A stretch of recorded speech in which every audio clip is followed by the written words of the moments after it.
სახელითა მამისათა და ძისათა და სულისა წმინდისათა. ჩვენთან არის ღმერთი. ქრისტეს მიერ საყვარელო მამანო, ძმანო, დედანო და დანო. დღეს წმინდა წერილმა ჩვენ მოგვითხრა იმის შესახებ თუ როგორ განიკურნა ბრმა გლახაკი, რომელიც გზის პირას იჯდა. მაცხოვარი მიდიოდა სხვა დანარჩენ ებრაელთან ერთად იერუსალიმში პასექის დღესასწაულის აღსანიშნავად. და ამ მსვლელობის დროს მაცხოვარი ქადაგებდა და მრავალი ადამიანი გარს ერტყა მას. ის უკვე იყო ცნობილი როგორც ღვთის კაცი. ზოგი წინასწარმეტყველად რაცხდა მას, ზოგი კიდევაც არაკეთილგანწყობილი იყო მის მიმართ, მაგრამ ყველანი ხედავდნენ და აღიარებდნენ მის აღმატებულობას დანარჩენ ადამიანებზე, მის არა მიწიერებას. და ამიტომაც უწოდებდნენ ზოგი ილია წინასწარმეტყველს, ზოგი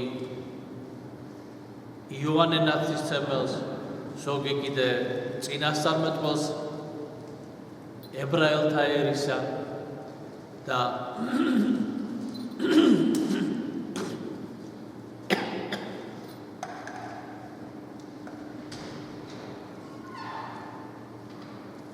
მისი მოწაფეები კიდევაც აღიარებდნენ, რომ ქრისტე იყო ძე ღვთისა, რომ ის იყო მესია. მაგრამ ამ აღიარებასთან ერთად მოწაფეებსაც კი არ ჰქონდათ ეს ბოლომდე გააზრებული და ამის შეგრძნება არ ჰქონდათ. და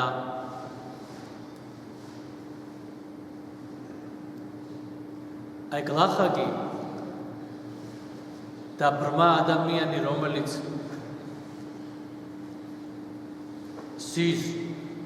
გზის პირზე და ესმის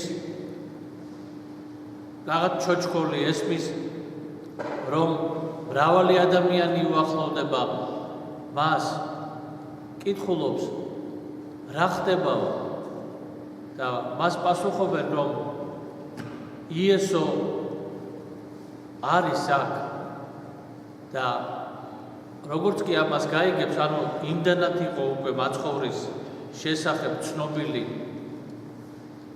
ებრაელთა ერის შვილებს შორის, რომ აი ეს გლახაკი ადამიანი ქუჩაში მჯდომი, ისიც კი იცნობს ქრისტეს და ის იწყებს ღაღადს.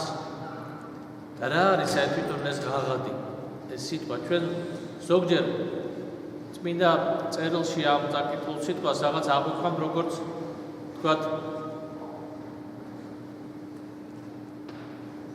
ძახილს, ხმამაღალ, რაღაც შეიძლება შეყვირებას. ღაღადი მრავალ რამეს აერთიანებს. უპირველეს ყოვლისა ეს არის ხმამაღლად გამოთქმული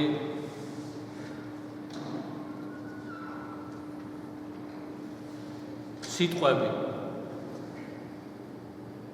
ამავდროულად დროს ეს არის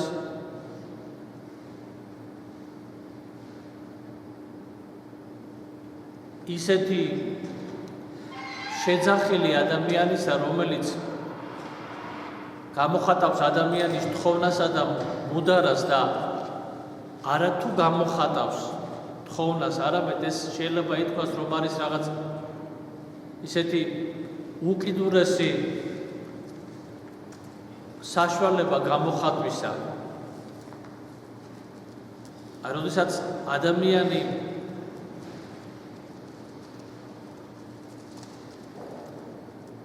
მთელი სულითა და გულით ითხოვს რამეს, როდესაც ის შველას ითხოვს, დახმარებას ითხოვს, როდესაც გამოხატავს თავის დიდ მწუხარებას,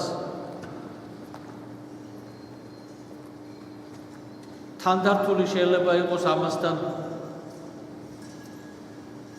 ცრემლი, ცხვითინი ადამიანისა. ანუ აი ამგვარი გამოძახილი არის სულისა ღაღადი. და აი ღაღადყოვო ამ ბრმა ადამიანმა იესო ძეო დავითისაო შემიწყალე მეო. და აი ამგვარი სახის თხოვნა, ამგვარი სახის შეძახილი მივიდა ქრისტემდე. ქრისტემ კი არ უთხრა იმ ადამიანს, რომ იცი, მე საღვთო ჭეშმარიტებაზე ქადაგებ ახლა და შენ ცოტა ხანი მოითმინე, ან ახლა მე შენთვის ვერ მოვიცლი. მივიდა მასთან მაცხოვარი და უთხრა, რომ რა გინდაო შენ, რა გსურსო? და ის ეუბნება, რათა აღვიხილნე თვალნი ჩემნი. და მაცხოვარი ეუბნება, აღიხილენ, გეყავ შენ სარწმუნოებისაებ შენისა. და აღეხილნა თვალნი ბრბისანი. და ჩვენ ხშირად ვამბობთ, რომ რატომ არ ესმის ღმერთს ჩვენი თხოვნის.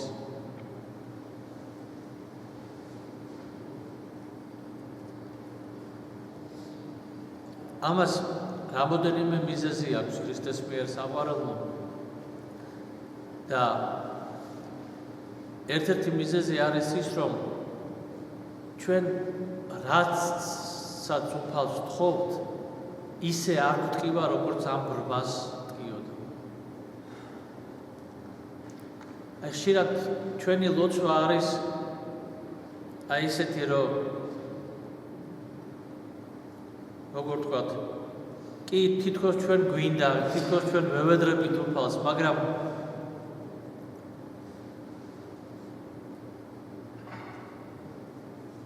კაცმად რომ ვთქვას, ზოგჯერ ვამბობთ, რომ მე ვთხოვ, მაგრამ ღმერთი რასაც გადაწყვეტს ისე იყოს, თითქოს ამ თავისუფლებას არ ვაძლევთ, რომ ზედმეტად შევაწუხოთ უფალიც, იმიტომ რომ ისიც არის დათქვამით წმინდა წერილში, რომ ღმერთმა უწყისო ყოველი საჭიროება თქვენიო. მაგრამ საჭიროებასთან ერთად ის, რომელიც უწყის უფალმა, მან უნდა დაინახოს ჩვენი სულის წუხარება სათხოვარის და გამო. აი ზოგჯერ ჩვენ თვითონაც ჩვენს ახლობელ ადამიანზე ვევედრებით უფალს, წუხვართ მის გამო, მაგრამ თითქოს სარწმუნოება არ ყოფნის ჩვენ იმისათვის, რომ დავიჯეროთ, რომ ღმერთი მას სინამდვილეში უშველის. სინამდვილეში შეეწევა მას, დაეხმარება მას. აი ეს სარწმუნოება არ ყოფნის ჩვენ. და აი ამ ბრმას ჰქონდა ეს სარწმუნოება, რომ ქრისტე მას დაეხმარებოდა და ამიტომაც მან როგორც კი ასე ვთქვათ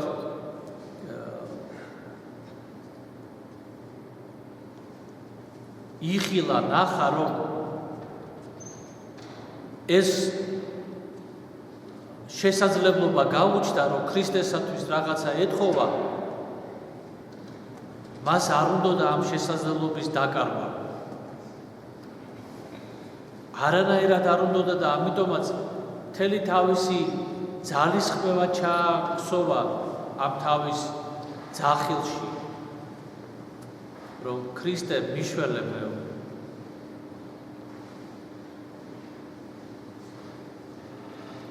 და ხშირად ჩვენ არ ყოფნის სარწმუნოება და ვამბობ, კი ვთხოვთ, მაგრამ აი ისე ვართ, რომ აი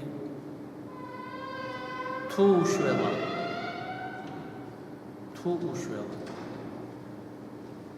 და ამიტომაც მაცხოვარი ეუბნება კიდევაც მას, რომ სარწმუნოებისა შენისა გეყოს შენ. სინამდვილეში ჩვენ ვღებულობთ ჩვენი სარწმუნოებისაებ, ჩვენი საქმისაებ ვღებულობთ ჩვენ ყოველივეს. ანუ ზოგჯერ იტყვიან, რომ ადამიანი საქმეთათვის თავისი საქმეებით განისჯება, ეს ასე არის. მაგრამ ამასთან ერთად ადამიანი ღვთისაგან ღებულობს წყალობას მისი შინაგანი მდგომარეობიდან გამომდინარე. ის რაც უხილავია, ის რაც მხოლოდ ღვთისათვის არის ცნობილი, საქმეს ადამიანები ხედავენ, საქმეს ისე ვერ გააკეთებ, რომ ვიღაცამ არ დაინახოს ის. რაც არ უნდა ცდილობდეს შენ, რომ არ დაინახოს არავინ საქმე. შეიძლება იმ მომენტში არავინ არ არის, მაგრამ ამ საქმეს შემდგომ დაინახავს ვიღაცა. რაღაცა ცვლილებას დაიხო დაინახავს, რომ ასე იყო და ასე არის. რაღაცა მოხდება, ანუ ფიზიკურ და მატერიალურ სამყაროსთან გვაქვს საქმის კეთებისას ჩვენ შეხება. სულის შიგნით კი რა ხდება, ამას მხოლოდ ღმერთი ხედავს. და ხშირად ჩვენ გვაქვს ჩვენ ცხოვრებაში ის ვითარება და მდგომარეობა, რომელიც შესაბამისობაში არის ჩვენ სულიერ მდგომარეობასთან.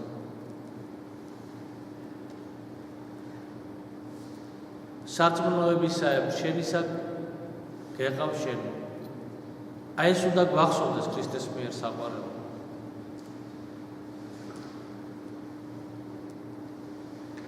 და გვახსოვდეს, რომ ჩვენს ყოფას მარტო მატერიალური ქმედება, ფიზიკური ქმედება კი არ განსაზღვრავს ის, რაც მე მოვიმოქმედე. არამედ ჩემს შიგნით რა ხდება, ისიც განსაზღვრავს. და შეიძლება უფრო მეტად განსაზღვრავს ჩემს შიგნით არსებული მდგომარეობა, ვიდრე ის, რასაც მე ფიზიკურად გავაკეთებ. რა თქმა უნდა, სულიერი მდგომარეობა და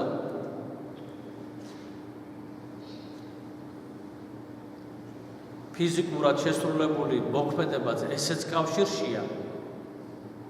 ამითაც გამოიხატება, რომ ამა თუ იმ ფიზიკური მოქმედებით ადამიანის მდგომარეობა, მაგრამ ის, რაც არ გამოიხატება, ის, რაც შიგნით რჩება, ის ღვთისათვის არის ცნობილი. და მის შესაბამისობაში კიდევაც გვეძლევა ჩვენ.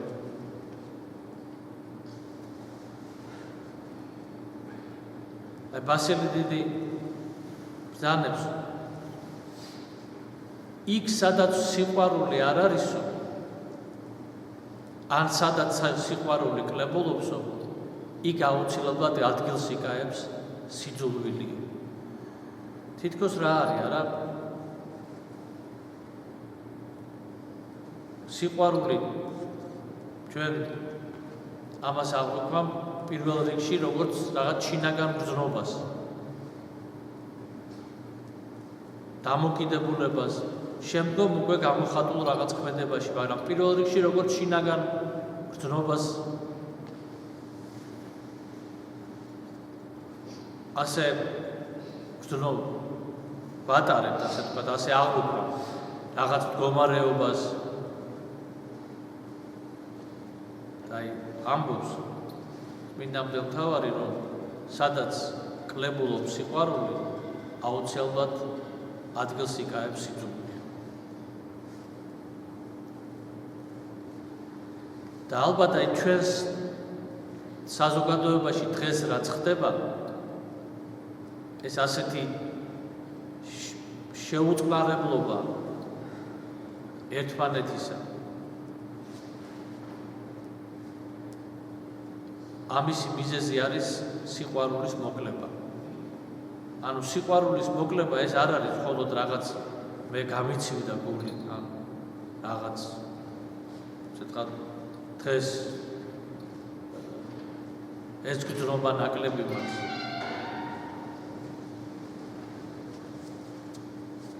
სიყვარულის მოკლება ეს არის სიძულვილის ზრდა.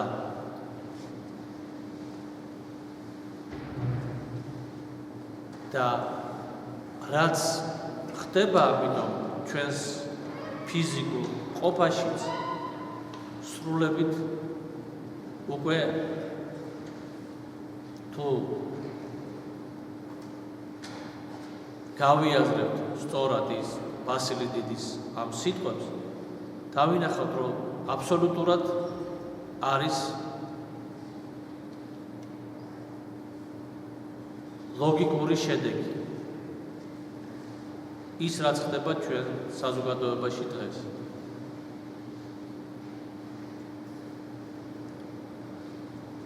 უპირველეს ყოვლისა ეს გამოხატული არის ჩვენს ურთიერთდამოკიდებულებაში.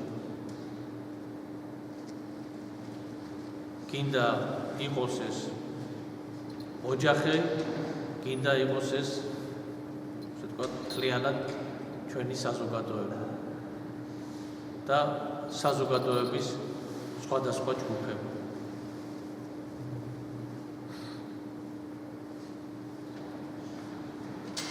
გამოსავალი კი აქედან არის სინანული და კვლავ ღვთისათვის თხოვნა, რომ მოწყალე იყოს ჩვენს მიმართ. მაგრამ ესეც არ გვინდა, ესეც არ გვესმის.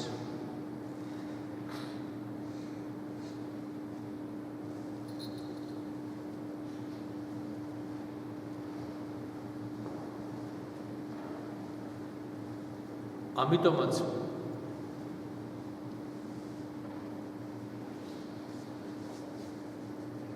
დიდი პასუხისმგებლობა გააჩნია მორწმუნე საზოგადოებას ქრისტეს მიერ საყვარელად.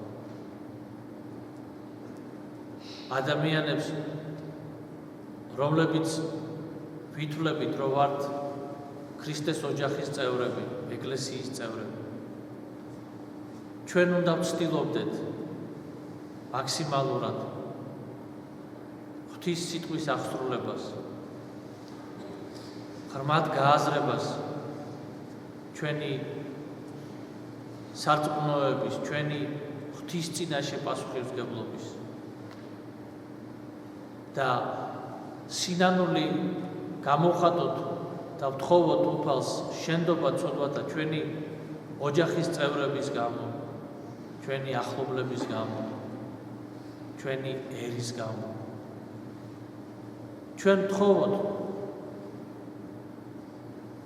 ხოლო ღმერთი რასაც ინებებს, ის იქნება, რა თქმა უნდა. მაგრამ ჩვენ ხო შეგვიძლია რომ შევთხოვოთ. და სარწმუნოებისაებ ჩვენისა მოგვეცემა ჩვენ ყველა საკუთარ ცოდვაზე აგებს პასუხს ღვთის წინაშე, მაგრამ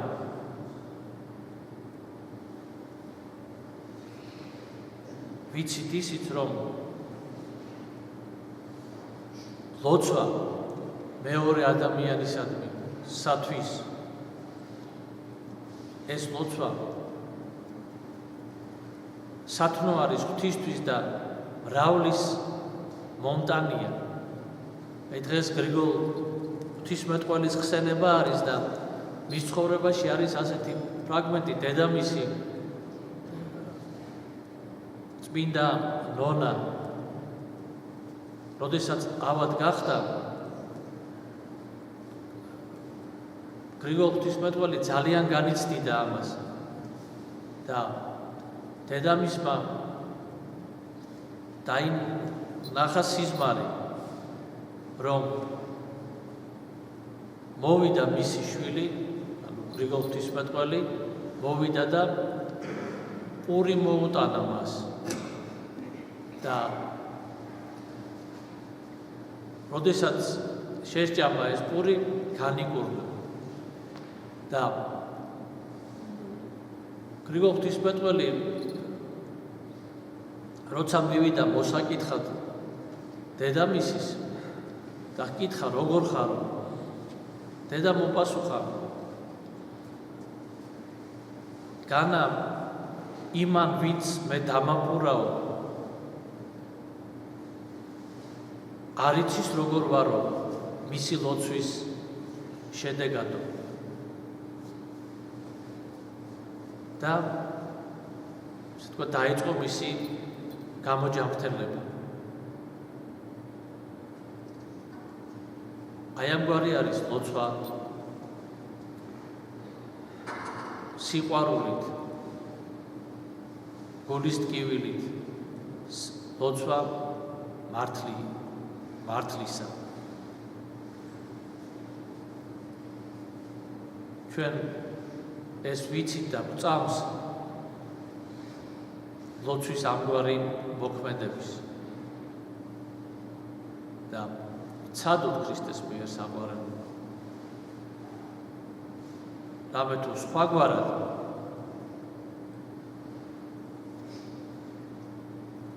ღვთის შეწევნა და საშველიც ჩვენი ერის და ჩვენი ქვეყნის არ იქნება.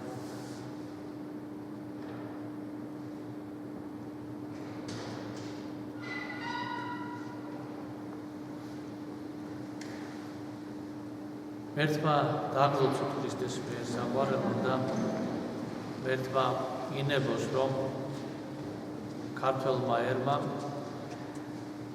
როგორც დღევანდელი სახარებისეული ბრმა გლახაკის ბაგიდან ამოსული სიტყვით ღვთის მიმართ ღაღატყოს ერთი ბაგითა და ერთი პირითა იესო ძეო დავითისო შეგვიწყალე ჩვენ. ამინ. ჩვენთან არსებერთ